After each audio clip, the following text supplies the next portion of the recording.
гэж одоо хэлж бид нар одоо залбирлаа. Ах цусан залаа ямар бүгдээрээ захираад энэ цагаан бурал гэж цэвдэг гэж хүүхэл ус, харл ус, цагаан ус гэдэг үг чинь яг л энэ алтаа таван богд чинь байдаг юм байна.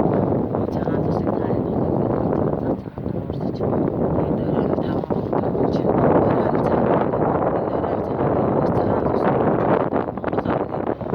Монгол орны зовлонны ичээ байгаад ингэрээ одоо хөхий хөх гэдэг юм цагаан сүг шиг урсаж энэ олны зовлоных нь өвчин зовлонгүй байлгаасаа гэж залбирч мөргөлөө. Ингээ та бүхэн одоо энэ одоо алтаа таван богдод ирж залбирч мөргөж байгаараа энэ цагаан одоо ижидээ их өвчин зовлонгоо ариусгаж байгаараа зон олон маань өвчин зовлонгүй байгаасаа гэж одоо бид нар залбирч мөргөлөө самгаалтаа төгмөр. Ийм л цагаан болоос байна да. За ерөөл тушгаа самгаалтаа төгмөр маань одоо өшөө илүү хүч чадалтай өшөө юм тэнгэрээ олон усын ямиг 21 аймгийн төгс модуудыг одоо хөхл ус, харл ус, цагаан ус хүрээ татаж